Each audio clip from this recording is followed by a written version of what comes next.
Hey everybody, and welcome again to another video. I have an update about the Black Lives Matter co-founder story.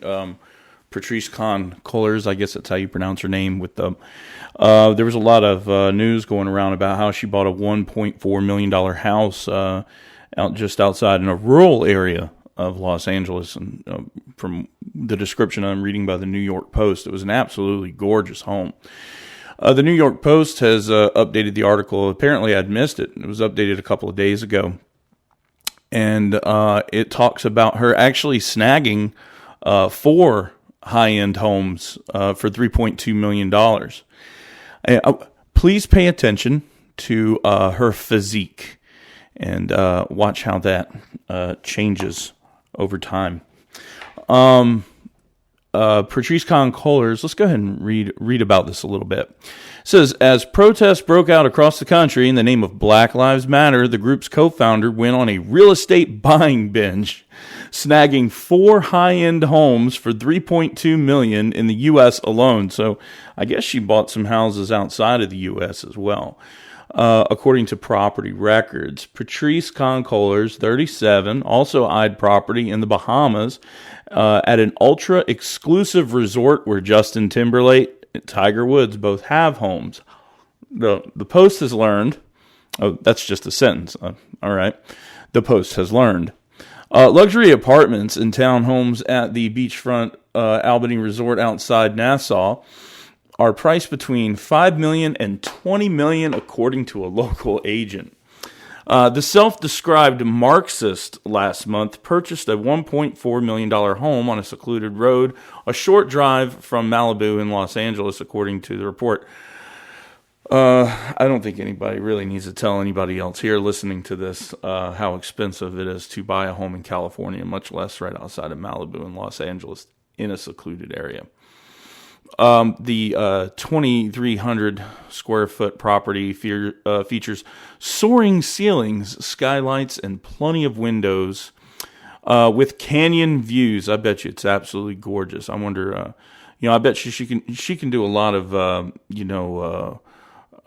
standing up for the cause. She needs a place to go and meditate and kind of get away from it all so she can focus on helping all the poor and disparaged people that she wants to turn into communists. Let's see, which includes 2 houses. The Topanga Canyon, is it Topanga? Canyon Homestead, which includes 2 houses on a quarter acre, is just one of 3 homes Cullors owns in the Los Angeles area. So she just doesn't own that one home. She didn't just buy it. It's not like she moved out of a 1-bedroom studio apartment somewhere in the slums of California and moved into that home. She's already owned several quite elaborate homes, and she's made quite the name for herself being executive of the Black Lives Matter movement. Some fellow activists were taken aback by the real estate revelations. Hawk Newsom, head of the Black Lives Matter Greater New York City, called for an independent investigation to find out how the global network spends its money. Oh, wow. Oh, is this showing pictures? Oh, no, that's something else. It's trying to sell me a home. Let's see. If you go around calling yourself a socialist, you have to ask how much of her own personal money is going to charitable causes, he said. I told you guys a long time ago, I told you guys in another video, that don't pay attention to what anybody says. Money talks, okay? I don't want to be that way, and I'm sure you don't want to be that way. But let's think about this for a minute. Let's say Chris Cuomo from CNN, okay? No, look, better yet, Don Lemon, because there's an actual real example of this, Don Lemon doing this. Back in the day, Don Lemon was talking about the black community, and he said some pretty what you would classify today as disparaging things about the black community, like, if you want a real job, go pull your pants up and all this other stuff. Now, that's not coming from me. That's coming from Don Lemon. He really said that. That's in a video. You can go look it up on YouTube. If I'm not mistaken, I think CNN still has that video up on YouTube. But anyway, Don Lemon was blasting the community. And then fast forward to today, and now, he's so far removed from that. Well, there's a specific reason for that. People like Don Lemon, Chris Cuomo, and Rachel Maddow, and all these other people, these talking heads, they get paid a lot of money. They get paid probably, I think one estimate was somewhere along the lines of like $13 million a year or $12 million a year, something like that. I've heard 30. It's millions. And let's say it's $12 million a year. That's $1 million a month, okay? And to the average working class individual who, let's say you make an average wage of about $50,000 a year, what is that? How much more money do they make? Let's see. $50,000 a year. Just 1 month of their salary is 200 times, am I doing that math correctly?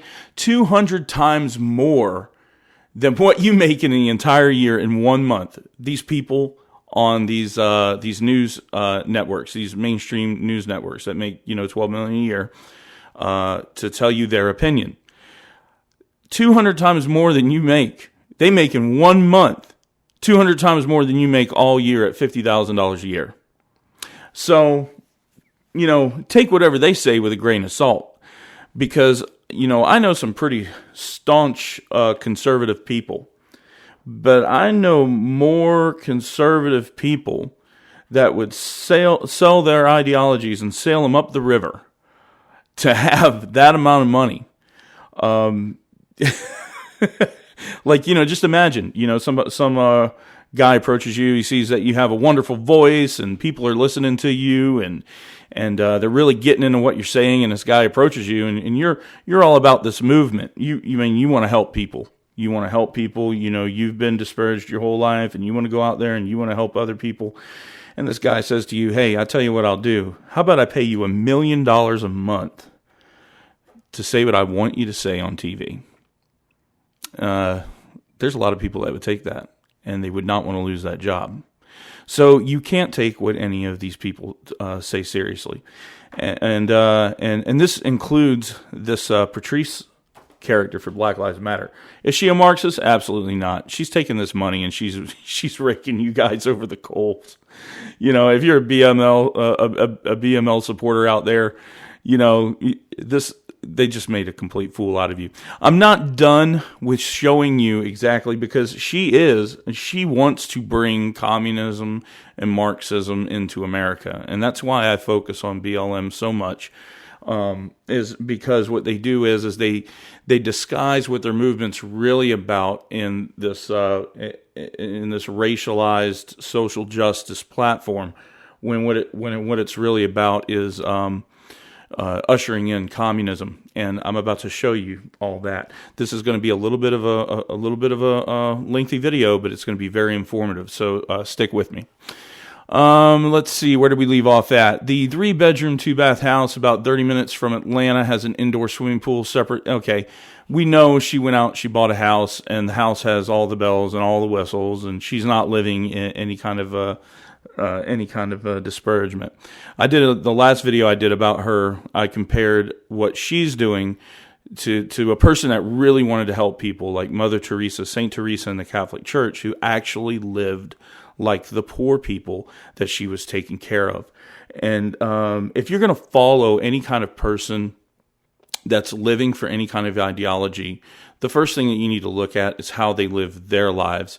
Because if they're the ones that are going to start an organization and preach to you by example and all this other stuff, they need to be the ones to live up to that example. And if they're not doing it, you really need to wake up and you really need to evaluate yourself. Give yourself a long, hard stare in the mirror.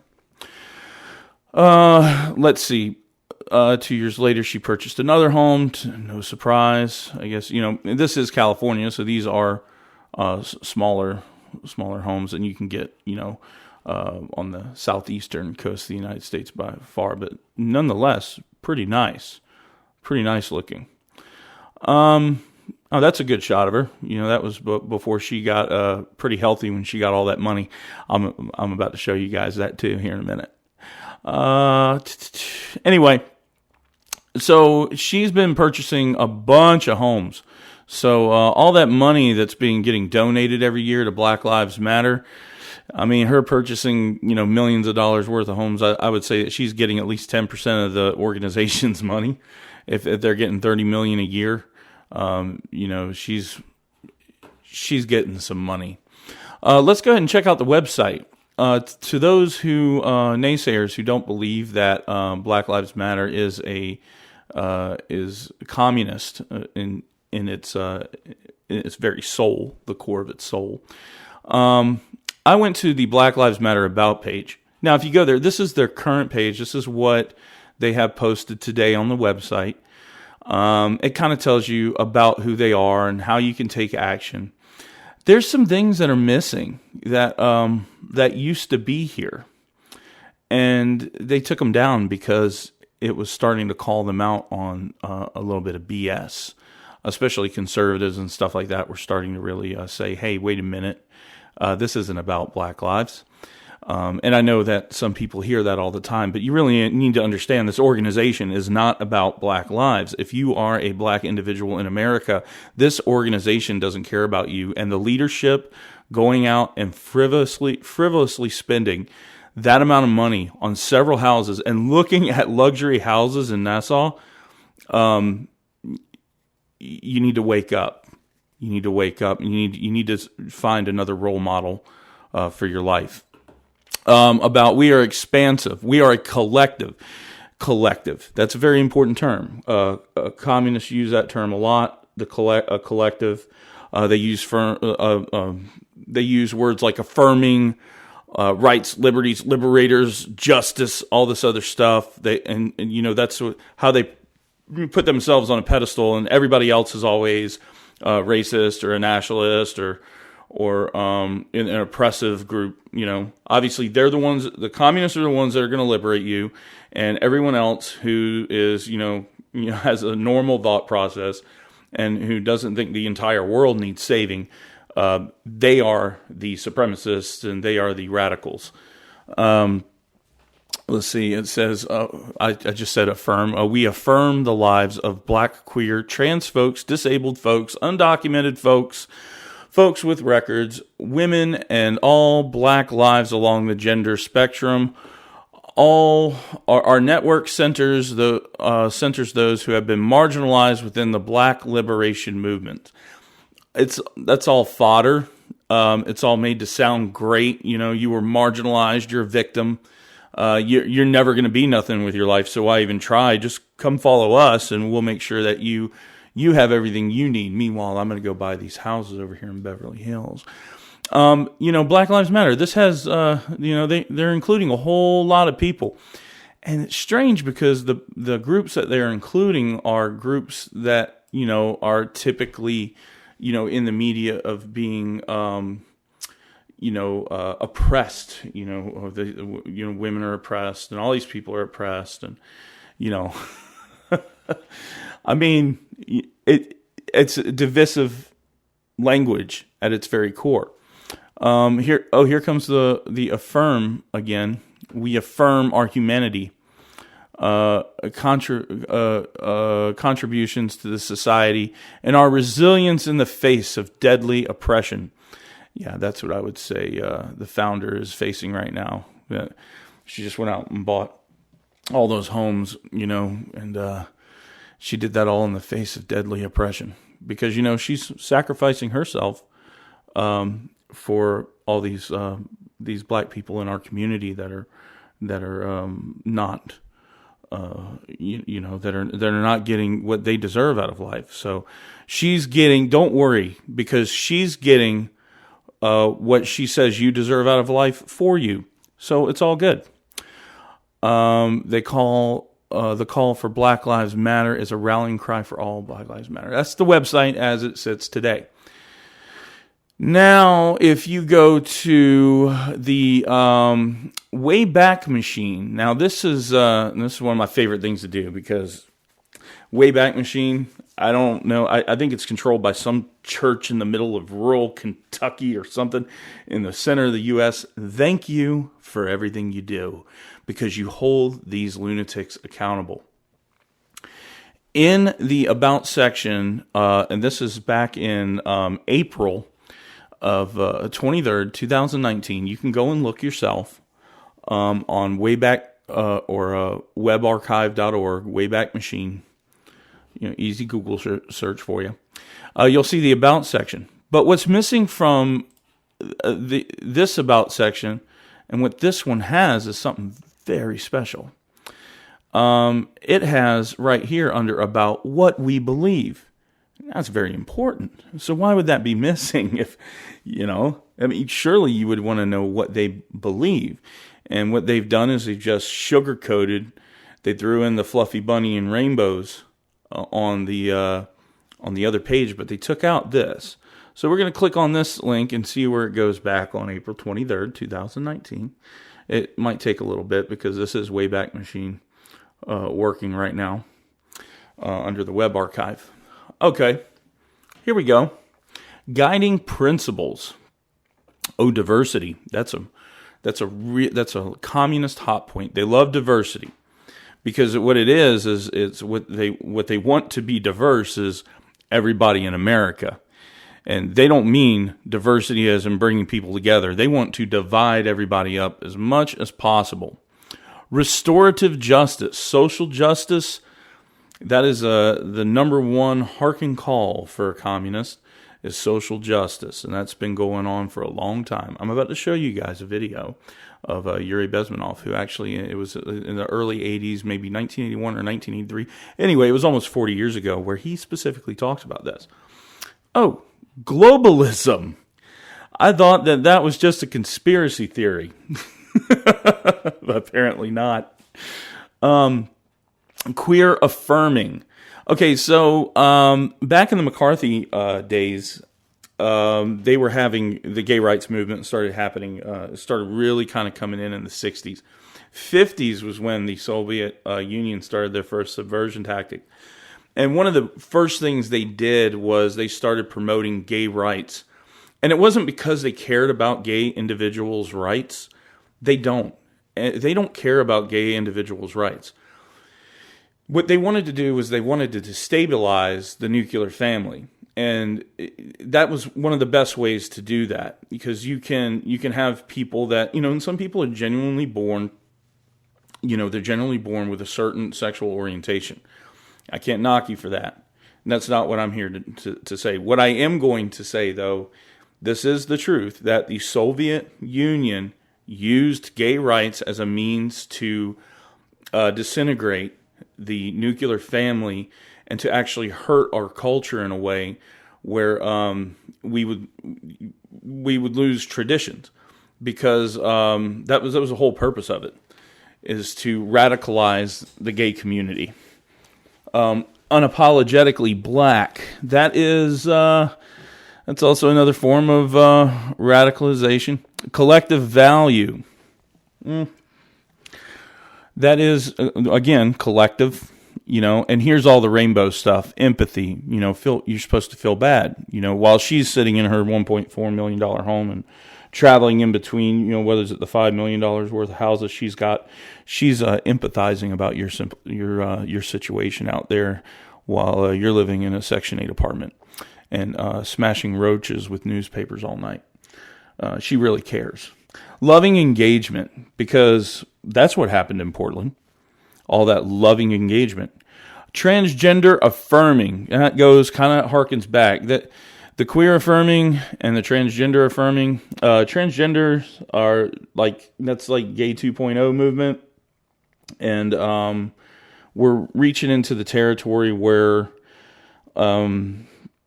there's not a whole lot I can say about it, really, because of YouTube. But there have been people that wrote books about it, and there have been many psychologists and psychiatrists that have incredible psychiatrists that have wrote books about transgender. It is called, or maybe it once was called, I don't know if they're changing the vocabulary now, but it was once called gender dysphoria. And these people suffered greatly in depression, and their suicide rates were extremely high. I do have a lot of sympathy for people that do have that sort of illness, but we have to recognize what that is, and we have to understand it as such. Black villages, well, that's kind of that's segregation, isn't it? I thought the whole idea, that blacks 30 years ago, blacks 40 years ago, and beyond fought so hard to, have the same rights as everybody else. And, and it's just a real shame, and I wonder, some of those people that fought so hard to earn those rights and earn those privileges and risked their lives and risked, look at somebody, one of my favorite people in the world. I'm not particularly a big fan of his religion, but, all in all, what he did was absolutely amazing, and that was Muhammad Ali. Muhammad Ali was not just a fighter in the ring. Muhammad Ali was a fighter, period. He took on the government. He did a lot of things. He wasn't about, he wasn't about the whole segregation thing. He did have strong Muslim beliefs, black Muslim beliefs specifically about, how the black community should, kind of concentrate on its own and stuff like that. There's nothing really wrong with that. We have a lot of communities that do that anyway. The Jewish community, maybe even some Christian communities, and we have communities tend to do that. People tend to, it's not necessarily about the whole race of people as much as it is about where they are culturally, and we do have a tendency to be tribal in that sense. So, but the point that I'm making is why would you want to forcibly?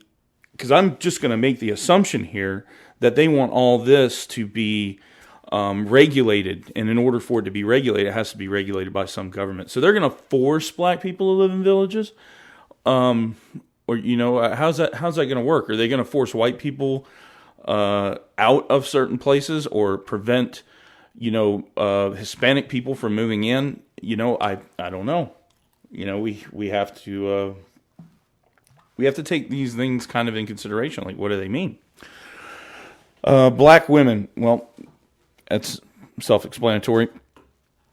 Black families, which I find ironic because you're about to see why. Intergenerational. That is very obscure. It says, 4 years ago, what is now known as the Black Lives Matter Global Network began to organize. It started out as a chapter-based, member-led organization whose mission was to build local power and intervene when violence was inflicted on black communities by the state and vigilantes. Okay,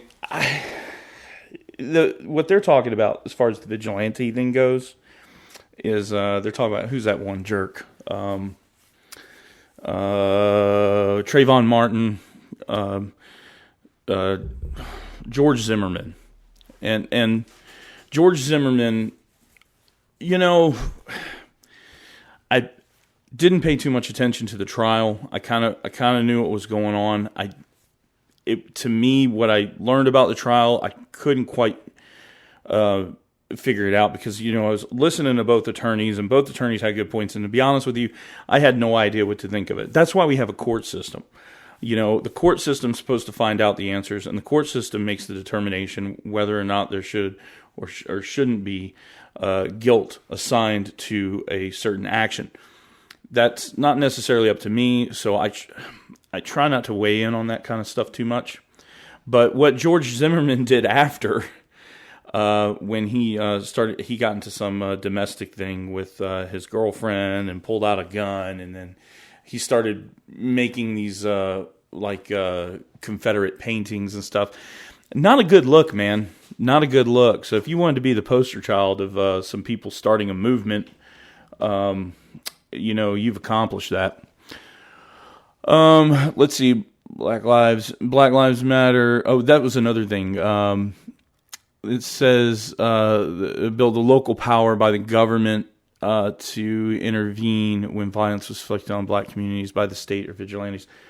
First of all, let's talk about the black community and the state, local, and federal government, because I think that's important. In my location, the black community makes up a significant amount of our government employees. And that's on the federal level, especially in the military. And I'm not talking about military service, because I know some people out there will say, oh, it's military service because they couldn't find a job. No, I'm talking about people that work for Homeland Security, out where I am, that are in and around Army bases. And that is their career. They are not in the military. They have careers. They have a whole lot of power. They are part of the Department of Homeland Security. It's hard to sit here and tell me that the black community as a whole is being disparaged by the state, when I look around and I see that there are successful black police officers. There are successful police officers in the state level investigative bureaus, like the Georgia Bureau of Investigation or the South Carolina Law Enforcement Division, things like that. I mean, we have a lot of successful black people that work directly for the government, and they earned it, and they should. I would like to think so, that they apply for the job, that they're doing their job correctly, and they enjoy their employment. So it's kind of hard for me to believe that in my area, that the state, we're talking about at least 50% of the people that I see that are employed at reasonably high levels of management for state affairs are black Americans. It's kind of hard for me to believe that they're going to disparage against black Americans. It just doesn't make any sense to me. I'm of the school that I believe, you as an individual, who you are, what you believe, and the actions that you commit in your life are what define you, not the color of your skin, the things that you can't do, any kind of disability that you might have. Those things shouldn't define you. And what these people are telling you is that they should. All the things that you cannot change about yourself should define you. And you should know that not only can you not change them, but you're never going to be anything, because you can't be anything without them. That's really what they're saying to you. And that's like feeding people spoonful of shit. A spoonful of shit and asking them how they like the flavor. I don't believe that. I believe that every person is an individual, and every person, you as an individual, have much more power than any state, whether it be any state employee or federal government employee has on your life, or even the local government has on your life, or some kind of movement has on your life. You, at the end of the day, when you look at yourself in the mirror, are the person that has the most control over your future. And that is what we're not being taught anymore. And we're not being taught that because they don't like you to know that you are an individual and you have most of all the power in your life to make the right decisions for you. So, let's see some of the other things. Here's the word collective again. We love that word. We go over to George Zimmerman. We've accomplished a lot in 4 short years. Ferguson helped catalyze the movement, which we brought to help give life. Organizers who call the network home have ousted anti-black politicians. I didn't see that. I saw Hillary Clinton get on talking about super predators. I've seen Biden say some pretty crazy racial stuff and it just gets washed under the bridge, whatever. But, hey, people, they still get fooled into voting for them. So, whatever. Let's see. Every day we recommit to healing ourselves and each other, co-creating alongside comrades. Wow. They came out and said comrades. Oh, wow, man. That's amazing. Allies and a family, a culture where each person feels seen, heard, and supported. All that mushy-gushy rainbow stuff you got to have in there. We acknowledge and respect and celebrate differences and commonalities. Yeah, unless it's differences of thought, and then you might have your business bashed in and burned down. And I hope you're not one of those people that struggled here in America to get your business started, where you actually had to live out of it and you have a family in there. Because those kids that are doing that don't even think about that kind of stuff, and the danger that they could put people in by just lighting they were lighting I think they were lighting or trying to light houses on fire, and the news didn't even cover that. It was you had to go on Twitter to find that out. We work vigorously for freedom and justice for black people, and by extension, all people. No, that is not what they're doing. They're saying sweet words in your ear with their mouths while, they're distracting you and slipping on the handcuffs, and they're just wanting to tighten them down. So the further you go into this rabbit hole and you start believing this nonsense, the more or the less free you become.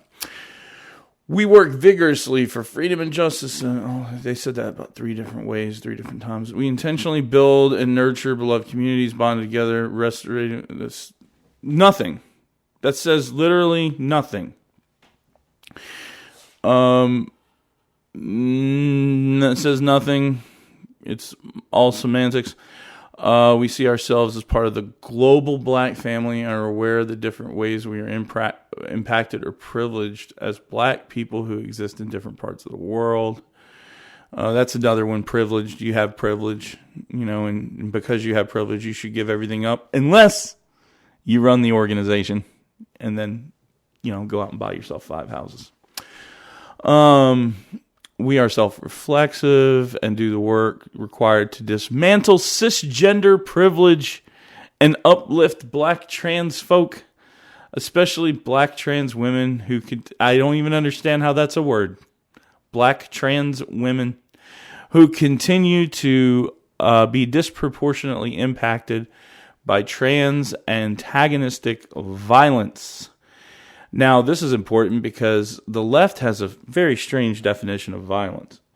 My definition of violence is somebody, assaulting your physical person or your property.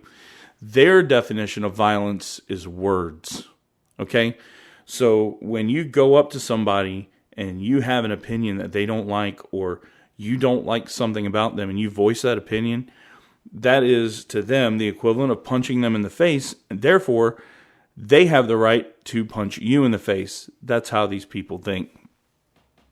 It says, we build a safe space. Don't worry, we'll protect you from, you'll never have to be an individual again. That affirms black women and is free from sexism, misogyny, and the environments in which men are centered. I'm sorry. I don't know about that's the whole toxic masculinity and the patriarchy argument, which is another communist doctrine and stuff like that. It's just whatever. It gets really stupid. If you're a woman, you can be really successful if you want to be. Women are different than men. I don't know if you realize that. But, women are different than men. A lot of women are. Some women aren't. There are some outliers that, like there's outliers of men that are more like a woman, But in general, women and men, they think differently. They do different things. And, I don't even have to go into it. There's plenty of psychological evidence out there on the internet that you can go look at yourself. And you could see how men and women are completely different. I'm married to a woman, and I know how different women can be. And she knows how different men can be. And the things that we argue about are the same as any other, what they would call normative. Is that the word they use? Couple, I guess. All right. We embrace empathy, empathy. We engage comrades. Comrades. Do I really need to go any further than that? But I will. I'm going to, so stick around. We make our spaces family friendly and enable parents to fully participate with their children. We dismantle the patriarchal practice, there's that word, that requires mothers to work double shifts so they can mother in private even as they participate in public justice work. What? Okay, like any work, right? Like, should anybody have to work double shifts? I don't know. Life's hard. You have to do what you have to do. You have to make sacrifices. I've had to make sacrifices. I'm a dad, but there was one time that me and my wife weren't getting along, and we split up, and we were both kind of like single parents, swapping back and forth, for a little bit until we, got our stuff together, and it was difficult. We both have things we got to do. We both have work we got to do and things we got to take care of. And, but we had to make it work. We had to make it work. And you do that not for you do that for your child. And you try to give your child the best life possible. If what we have is a lot of people, what they do is they don't apply themselves. And they have children, and they, to them, the children's a paycheck, sadly. I'm not saying that for everybody. I know that there's some genuine people out there that really need the help, but there are other people out there who take advantage of the societal help that America already offers. And that's all they want, is that societal help. And they're willing to raise their children in those conditions for as long as they can, just so long as they don't have to lift a finger and struggle and go out and do something really advantageous for themselves or their children. And people that work harder tend to be more successful. And we have a system that has done more damage to minorities, the welfare system specifically, that has done more damage to minorities than probably any other system in the world, in our free world over here in America, while we still have it free. But the fact of the matter is as they participate in public justice work, why not just work? A working mom, just work. So public justice, this is all just littered with social justice vomit. Here's the one I love. We disrupt the Western prescribed nuclear family structure requirement by supporting each other as extended families and villages that collectively care for one another, especially our children, to the degree that mothers, parents, and children are comfortable. Okay. So, I don't know about you, but if you're a mom or you're a dad, you're out there listening to me right now and you've got a young child, how many people in your village are you going to, just around the corner, just around your block, are you going to feel comfortable sending that child to? How many people do you trust and know so well that you're going to say, yeah, you know what? I think I'll let them raise my children for a little bit. This is a pipe dream. But then, at least they admit it. They're trying to tear down the nuclear family structure. We foster queer affirming networks. We cultivate an intergenerational communal network free from ageism. So we don't discriminate any against anybody who's old, unless of course you're a boomer, and we'll call you a boomer, and we'll tell you how old you are because we don't like your ideas. And now all of a sudden, because we don't like your ideas, it matters how old you are and what the color of your skin is. We embody the practice of justice, liberation, and peace in our engagements with one another. Okay, so yeah, that's it. Here we have, this is one of my favorite things. A long time ago, it came out that the leader of the Black Lives Matter group said that she was a trained Marxist. So this is off her YouTube channel, and she's got an answer for you guys. Let's go ahead and have a listen. So y'all asked, and I am ready to answer. Am I a Marxist?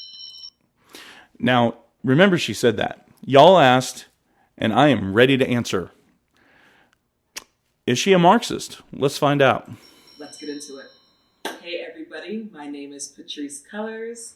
I am the co-founder of Black Lives Matter. I'm also the executive director of the Black Lives Matter Global Network. And welcome to my YouTube channel. We're going to talk about something that I have been accused of over the last several months. Now, I want you to pay close attention to how she framed that she said that she was accused of that, as if those accusations do not have any weight. But I am going to show you that those accusations do have weight. Not to mention, I don't know if you know this, but speaking of weight, take a good close look at her and in her home. I imagine this is one of her multi-million-dollar houses. This is beautiful. But pay a close attention to that. Looks like communism, Marxism has been feeding her pretty good. It's been intense at times. It's been hilarious at times. But I feel like I need to set the record straight. Am I a Marxist? I've seen a lot of y'all's comments. In fact, I got them right here. Do not fall for their trick. They're pushing a communist agenda. I'm sorry, this is really funny. So despicable how Marxists have infiltrated the civil rights movement and turned it into a monster.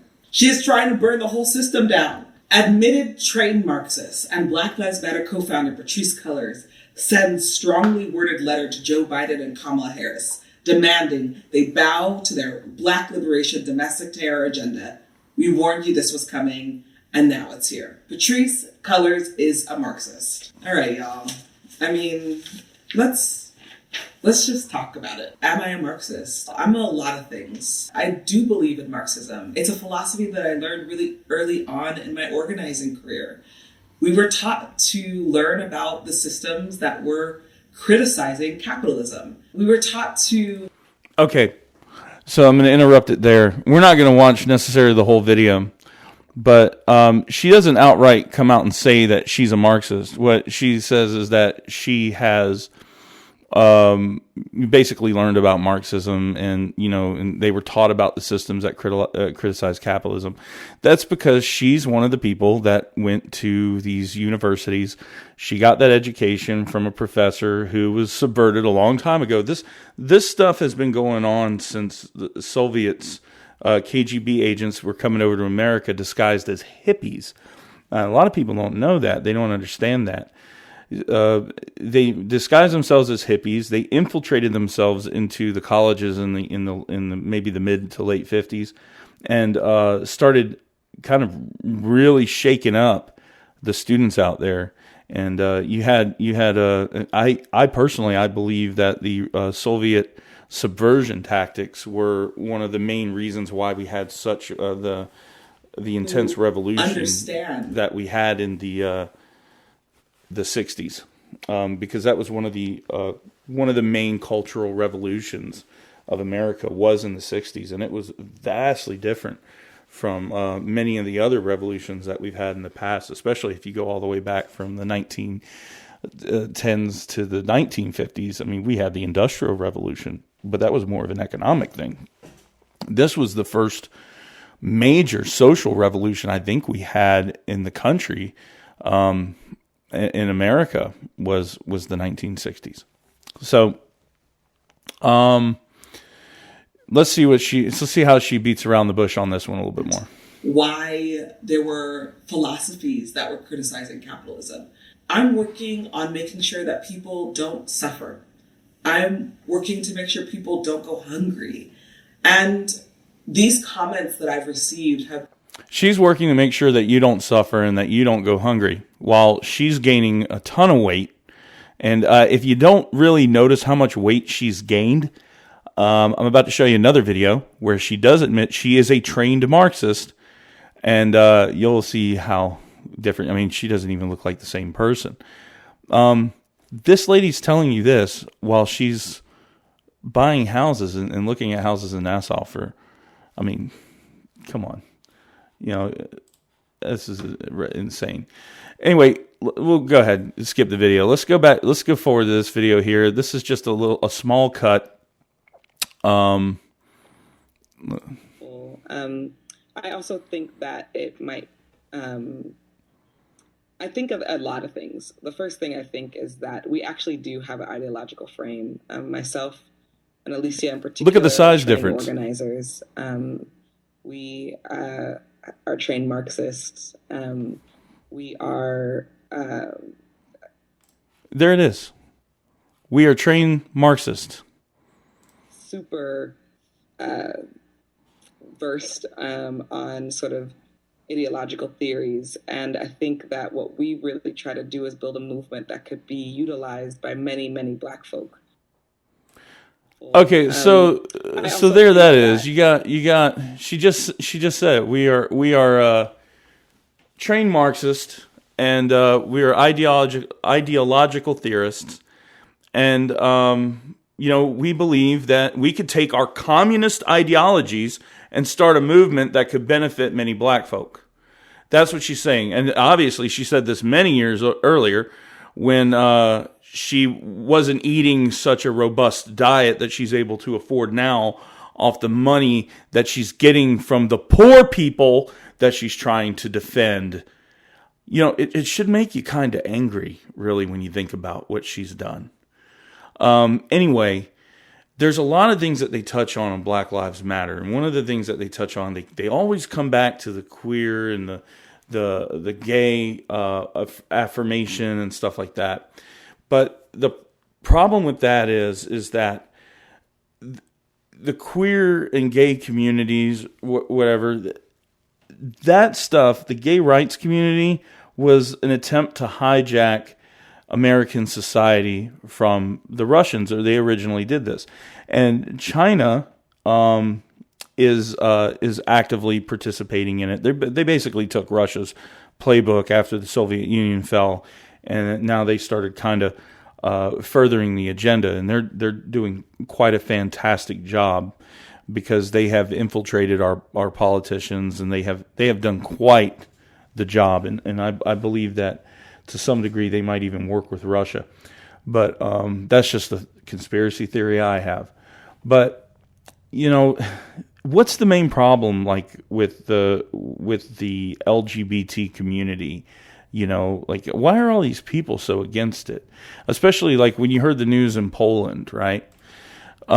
This was a report in Poland. Now, this was done by Ruppli, and what you need to know about Ruppli is that they are an arm of Russia Today, pretty much. So this is Putin news.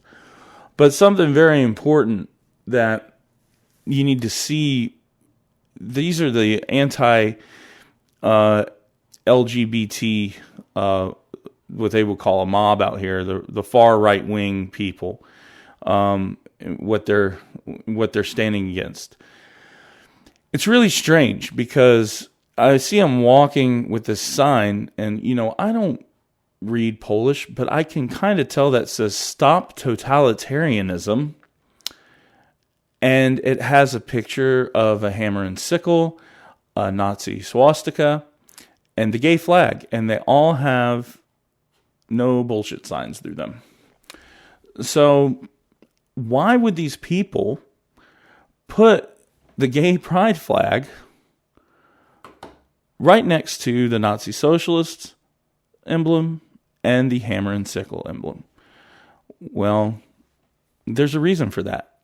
Poland was overrun by communism many years ago, and they had to fight for their freedom, and they got their freedom. And one of the things that many of the Polish people understand is the gay rights movement is not something that is necessarily about gay rights. Just like the Black Lives Matter movement is not something that is about Black Lives Matter. What they do is they title it something that sounds good in principle. Like, yeah, you should be free. You should be able to live your life the way you want to live and let live and all that other stuff. And the reason why they set it up that way is because it makes it difficult for you not to look like, the asshole that when you say, hey, wait a minute, I don't agree with that. Well, you don't agree with it because you're a bigot, so it's, I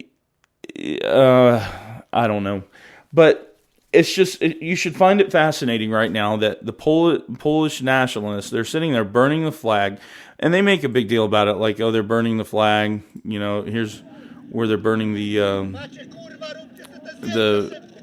gay flag, gay pride flag. And, but the thing is what's surprising to me is when these people get together, I'm skipping around the video because I want to try to find that sign again that they were holding up. To me, I don't know what that means. If you know what that means, please put it in the comments. It looks like they're taking it down. So, all right, here we go. There's the Antifa symbol.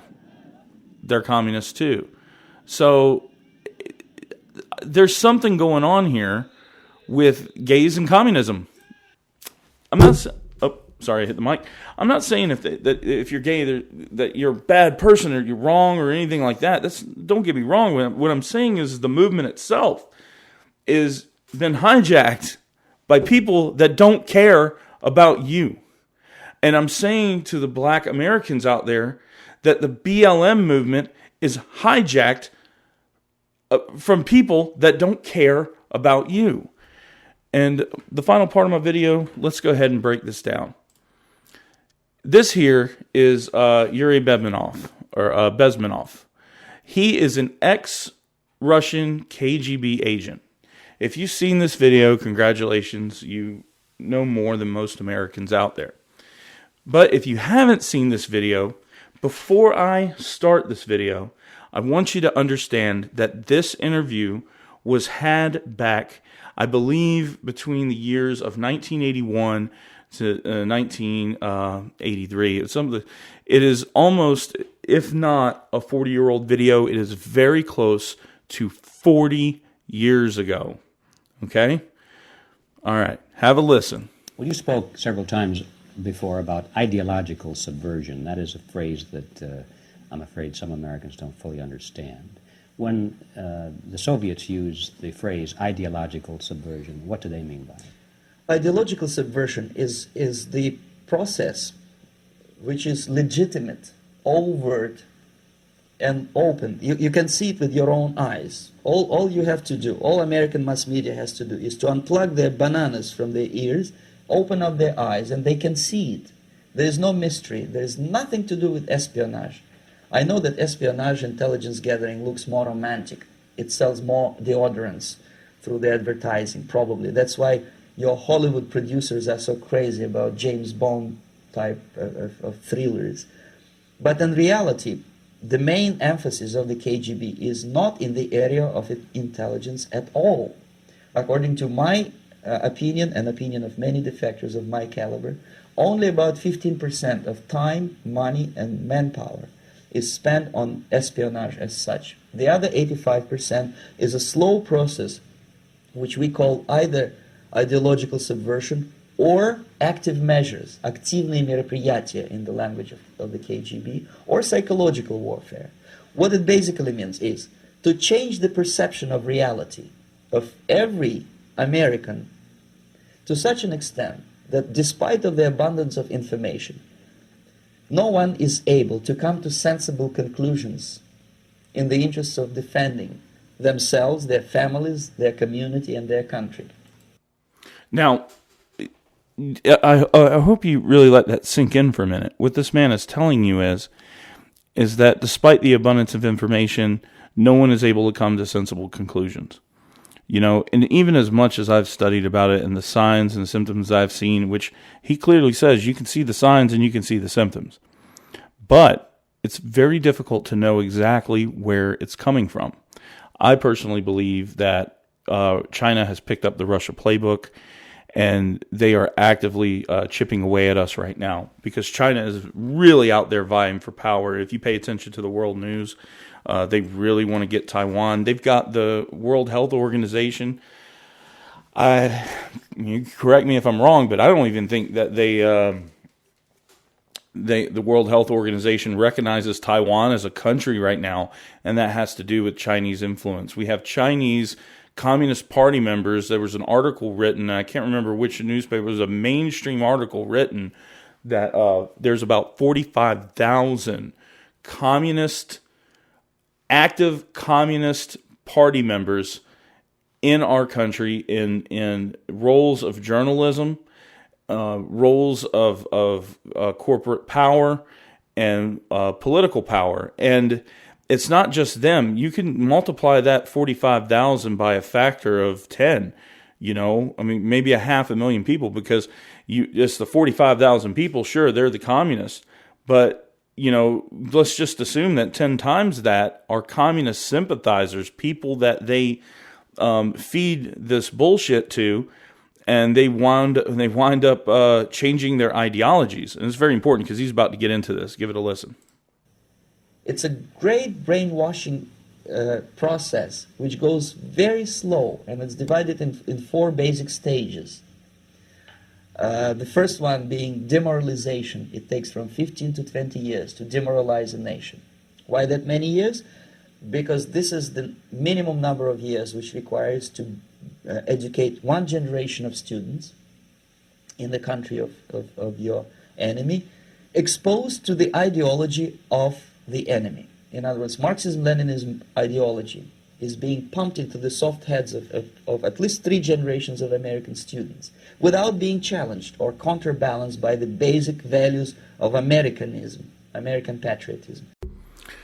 Now, that's very important, because what he's saying here is 3 generations. Okay, now this is just from what he's talking about is the 50s through the 80s, which would be 3 generations, because this started in the 50s from the Soviets. So he's saying that a generation's roughly about a decade. So what he's saying is 3 generations of children have been brainwashed with this stuff. And he was seeing the signs because he was an active KGB member. He was a subversion agent, so he knew and was recognizing and seeing everything for what it was. What we're seeing right now is we're seeing these people step into positions of power. And there's a very dark shadow that in the words that he's about to say, because in the words that he is about to say, I'll just let him say those words. But it doesn't look like we're going to get out of this anytime soon. And the only thing that we can do is pick up the pieces where we are now and focus on our families now to get out of this. But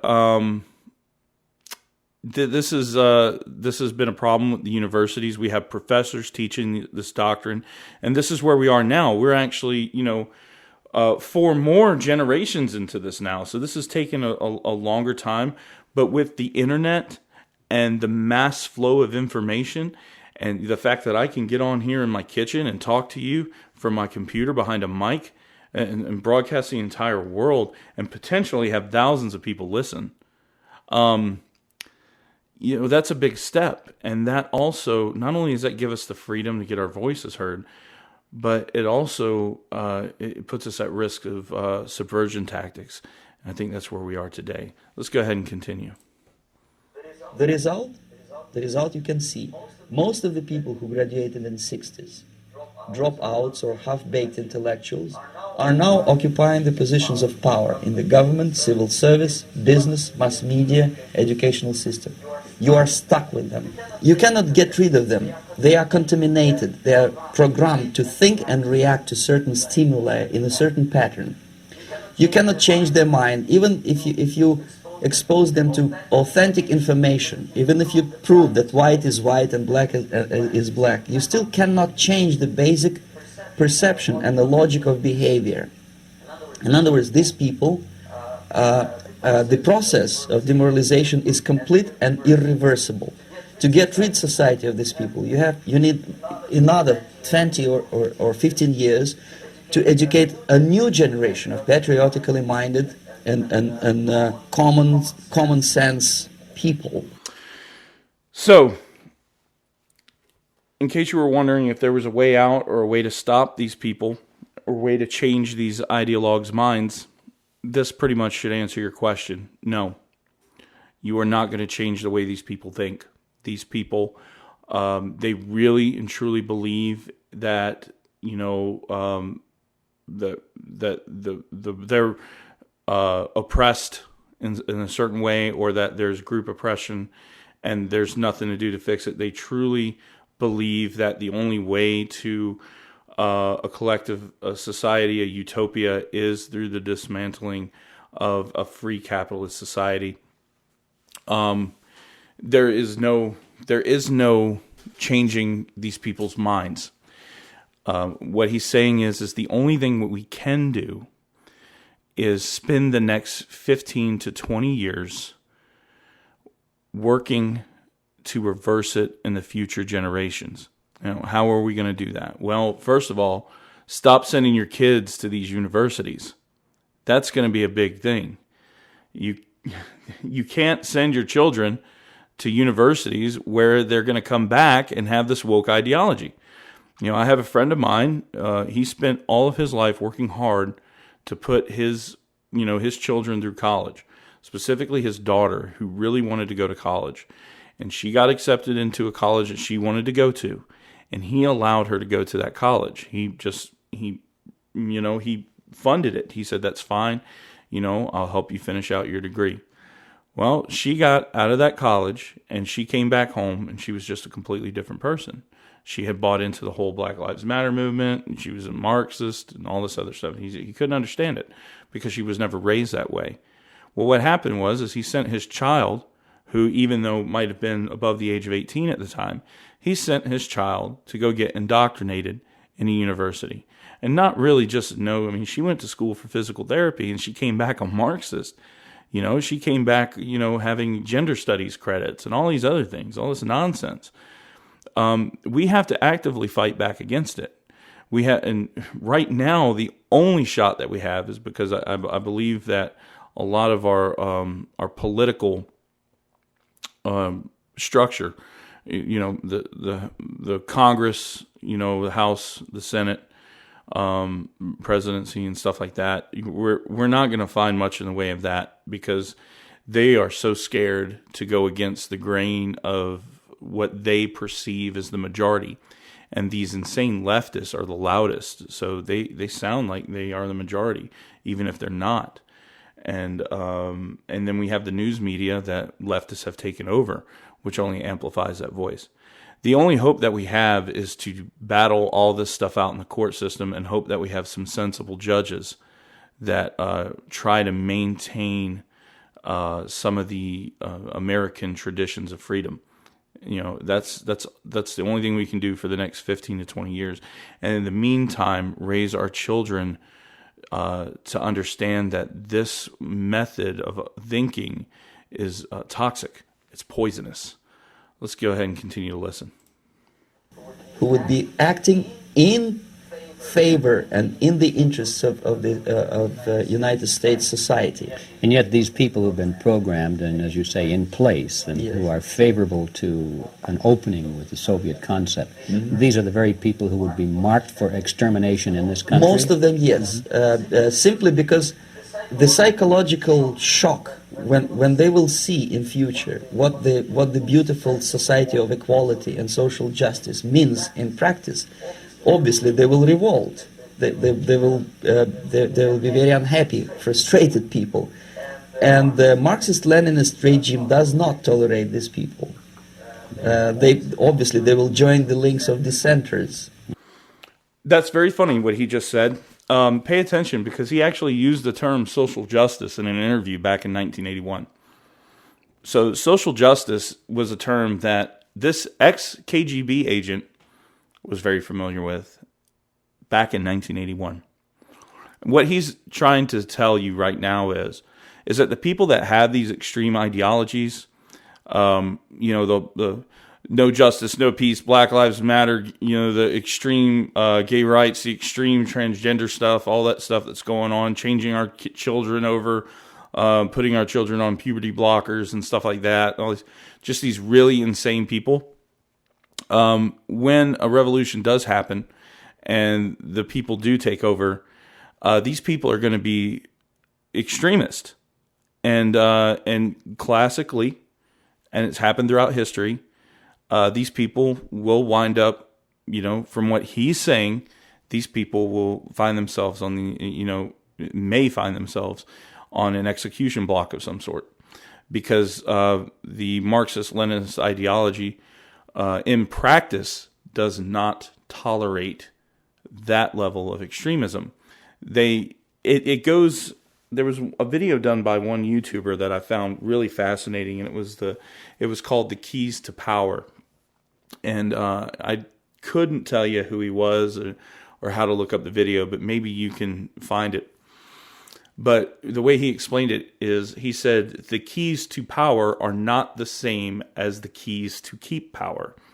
So once a king uses the keys to power, they have a tendency of cutting those keys out of their lives, and usually through very violent means. And they tend to replace those keys that they had to get the power with keys to help them retain the power. And we see that throughout history. That's exactly how a communist regime works. And we're sort of kind of seeing the prelude play out of what a person who says that they are a Marxist will do if given a little bit of power. We see that through the co-founder of the Black Lives Matter movement. She obviously has no issue living the high life while she's trying to fight for Black Americans and gays and all these other disparaged people to have food. Her fridge is obviously stocked, probably in all 4 of her houses. So, dissidents.